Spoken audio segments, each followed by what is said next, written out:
Hello students, welcome to आव्या classes. प्यारे बच्चों, आव्या क्लासेस में आपका बहुत बहुत बहुत स्वागत है। और आज मैं आपके लिए बहुत इंटरेस्टिंग वीडियो लेकर के आया हूँ। एनसीईआरटी क्लास 12 चैप्टर 9 टॉपिक है टेलीस्कोप। बहुत ही प्यारा टॉपिक है और इसमें कुछ हेडेक नहीं है, बस एक फॉर्मूला है जिसको हमको जानना है। टेलीस्कोप क्या होता है आपको मालूम है, आपके घर में भी हो सकता है टेलीस्कोप हो। Telescope is use to provide angular magnification of distant object. आपको स्टार्स को देखना होता है, मून को देखना होता है, तो आप क्या यूज करते हो? टेलीस्कोप का यूज करते हो। लाइक सपोज करो कि आप मून को देख रहे हो यहाँ पर, या इस मून पर कोई एक ऑब्जेक्ट है उसको देख रहे हो और बहुत दूर से देख रहे हो, तो ये बताओ आपके आई पर कितना छोटा एंगल बनाएगा। इतना छोटा एंगल बनाएगा तो आप उसको सही से देख नहीं पाओगे। आइडियली आपको इसके साइज को बड़ा करना होगा, एक एंगुलर मैग्निफिकेशन प्रोवाइड करना होगा। बिकॉज दो डिस्टेंट ऑब्जेक्ट, दो थोड़ी थोड़ी दूरी पर जो ऑब्जेक्ट होंगे वो बहुत कम एंगल के गैप पे होंगे, तो आपको उनमें अंतर मालूम नहीं चलेगा आई को। अब माइक्रोस्कोप की तरह इसमें भी दो होते हैं, एक ऑब्जेक्टिव होता है और एक आईपीस होता है। ये दोनों आपको लेंस होते हैं, लेकिन इंपॉर्टेंट यहाँ है कि जहाँ माइक्रोस्कोप में ऑब्जेक्टिव एंड आईपीस दोनों का फोकल लेंथ एफ नॉट और एफ ई दोनों डिजायर्ड था स्मॉल, यहाँ पर ऐसा नहीं होता है। यहाँ पर क्या है, objective has a large focal length and much larger aperture than the eyepiece। larger aperture क्यों होता है? ताकि ज़्यादा से ज़्यादा लाइट को जो डिस्टेंट ऑब्जेक्ट से दूर से आ रहा है उसको गैदर कर पाए, और लार्ज फोकल लेंथ होता है। जब एक डिस्टेंट ऑब्जेक्ट से लाइट रे आएगा तो डिस्टेंट ऑब्जेक्ट बहुत दूर से आ रहा है, इन्फिनिटी से आ रहा है, तो कहाँ पे बनाएगा? वो एक रियल और इन्वर्टेड इमेज पर बनाएगा at the second focal point, means कि फोकस पे बनाएगा। आप जानते हो कि यदि मैं एक कन्वेक्स लेंस लूं और एक लाइट रे यदि इन्फिनिटी से आएगा तो कहाँ पे इमेज बनाएगा? फोकस पे बनाता है, और इसको बोलते हैं सेकेंड फोकस। ठीक है। The eyepiece magnifies this image and producing a final inverted image। अब जो eyepiece जो इसको मैग्नीफाई करता है, जैसे माइक्रोस्कोप में किया था वैसे यहाँ पर करता है। एग्जैक्टली दो टाइप का मैग्निफिकेशन होता है। एक जब होता है वो मैग्नीफाई करके फाइनल इमेज डी पर बनाए, जिसमें कि उतना रिलैक्स्ड विजन नहीं होता है। जो नियर पॉइंट था 25 सेंटीमीटर वहाँ पर बनाए, और दूसरा पॉइंट था जब वो इन्फिनिटी पे बनाए।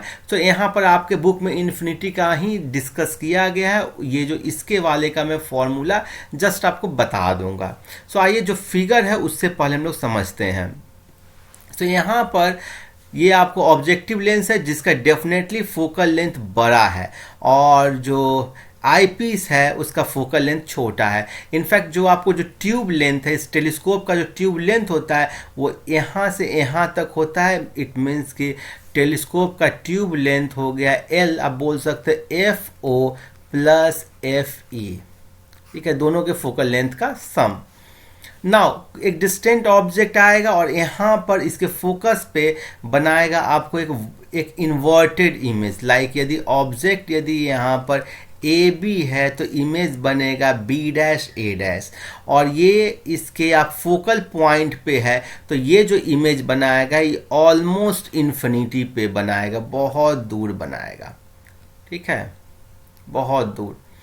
अब इसका मैग्निफिकेशन कैसे निकालोगे? मैग्निफिकेशन निकालने के लिए आप करोगे, मैग्निफिकेशन होगा angle subtended bye image divided by angle subtended by object. हम लोगों ने देखा था माइक्रोस्कोप के केस में इसको एंगुलर मैग्निफिकेशन बोले थे।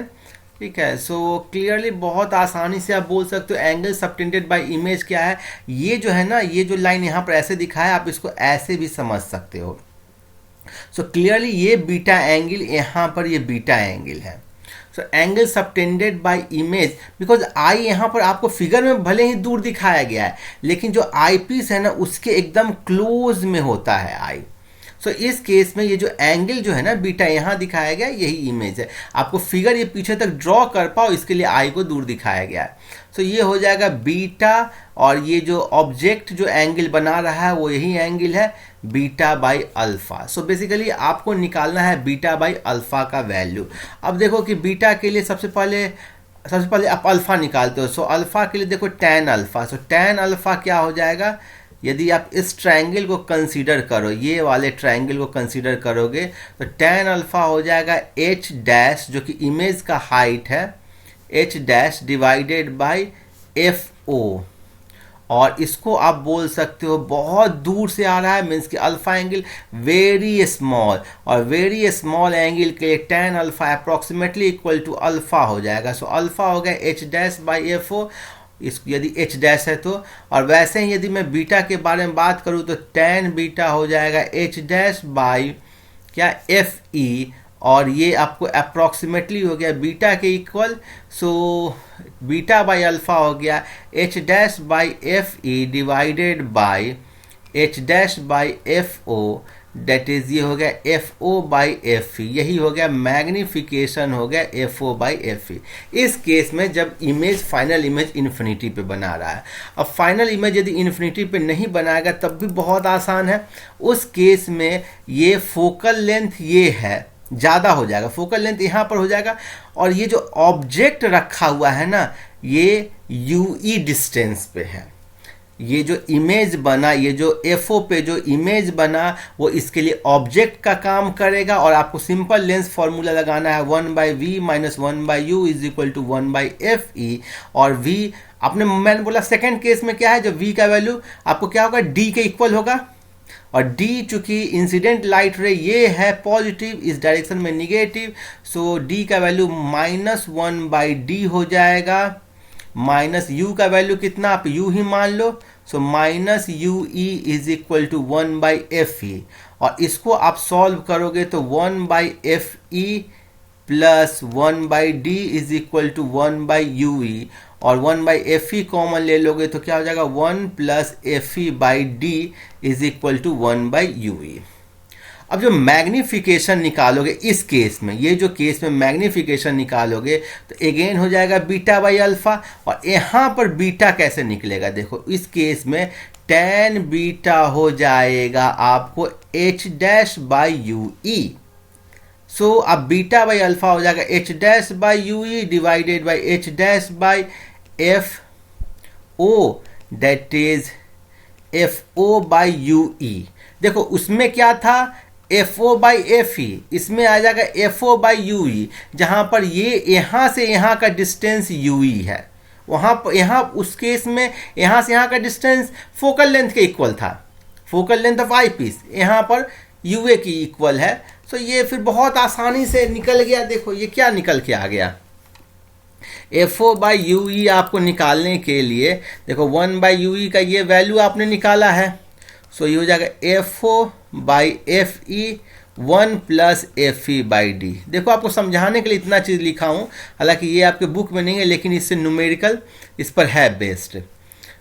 जब इन्फिनिटी पे बनेगा तब ये होगा FO बाई FE रिलैक्स्ड आई के लिए, और ये होगा जब वो D पे बन रहा है, नियर पॉइंट पे बन रहा है इमेज, तब बस एक सिंपल ये टर्म एक एक्स्ट्रा ऐड हुआ है।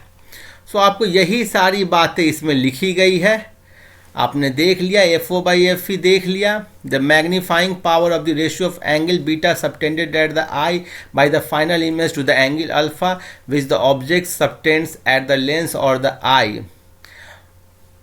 लेंथ ऑफ टेलीस्कोप ट्यूब भी देख चुके हैं, ठीक है। इसके अलावा टेरेस्ट्रियल स्कोप में देखो आपने क्या इमेज ऐसे बना, फाइनल इन्वर्टेड इमेज बना, आपको इमेज को कैसे बनाना है, ऐसे बनाना है। सो इसके लिए एक पेयर ऑफ इन्वर्टिंग लेंसेज भी होते हैं to make the final image erect. इस टाइप के टेलीस्कोप को क्या बोल रहे हैं, जिसमें दोनों लेंस हुआ है, रिफ्रैक्शन ही है केवल, उसको बोलते हैं रिफ्रैक्टिंग टेलीस्कोप।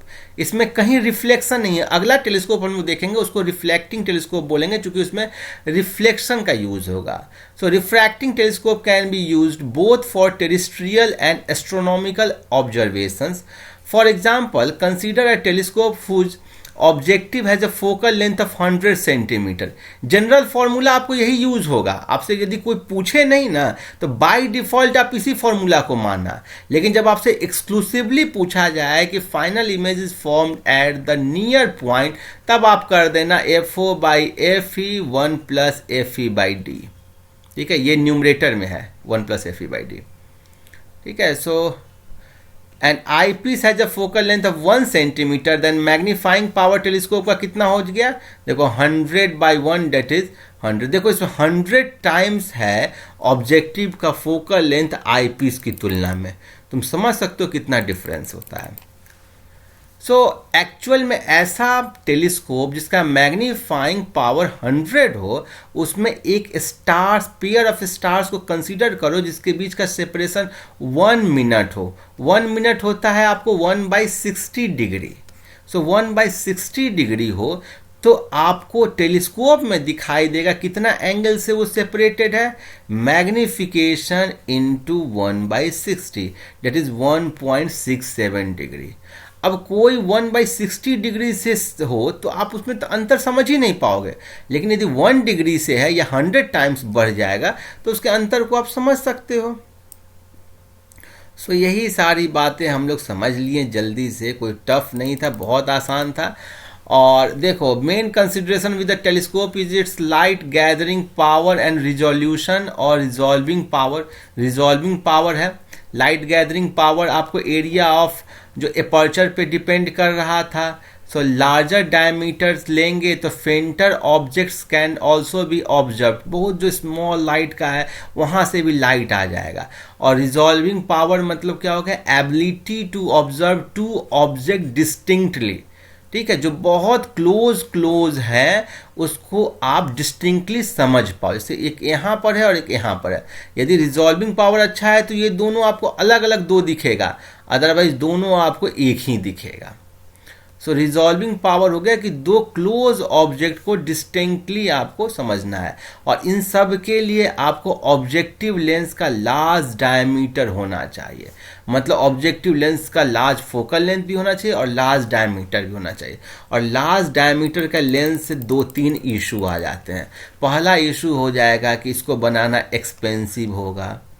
दूसरा इशू होगा कि इसमें क्रोमेटिक एब्रेशन होगा। हम लोगों ने क्रोमेटिक एब्रेशन के बारे में समझ चुके हैं। ठीक है, कि आपको हर लाइट अलग अलग जगह पर फोकस करे। ठीक है, रेड आपको वायलेट में डिफ्लेक्शन सबसे ज़्यादा होगा तो वायलेट यहाँ पर हो जाएगा और रेड इधर होगा। तो ये क्रोमेटिक एब्रेशन होगा। इसके अलावा इसकी स्टेबिलिटी, मैकेनिकल स्टेबिलिटी टफ होगी, इसको रखना संभालना ये सब टफ होगा। ठीक है, सो लिखा गया यही सब चीज़। Such big lenses tend to be very heavy and therefore difficult to make and support by the edges. Further it is difficult and expensive to make such large size lens which forms image that are free from any kind of chromatic aberration and distortion.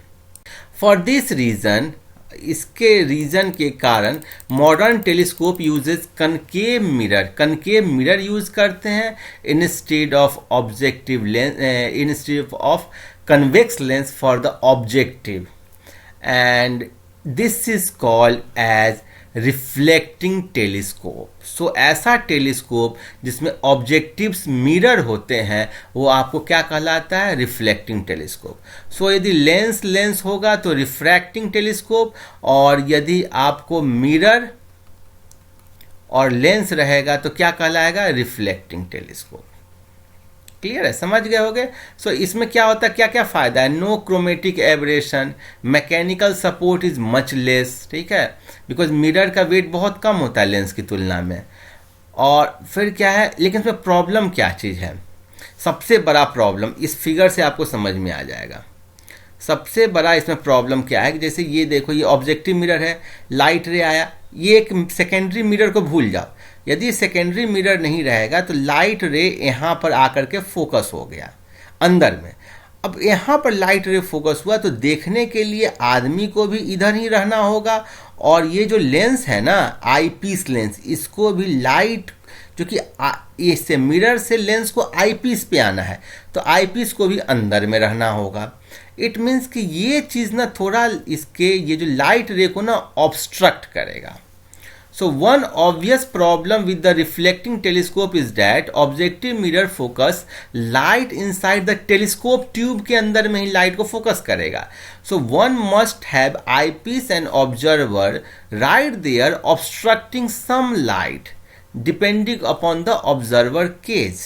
ठीक है, ये सारा एक आपको lens के example के through जो एक कैलिफोर्निया में रखा गया है उसके बारे में दिखाया गया है. The viewer sits near the focal point of the mirror in a small case. लेकिन इस प्रॉब्लम का सॉल्यूशन है. प्रॉब्लम का सॉल्यूशन क्या है कि एक आप यहाँ पर एक सेकेंडरी मिरर लगा देते हो जो लाइट रे यहाँ से आए उसको रिफ्लेक्ट कर देता है, तो अपना काम बन जाता है. और इस टाइप का जो रिफ्लेक्ट करता है with the help of secondary mirror उसको बोलते हैं कैसे ग्रेन. ठीक है.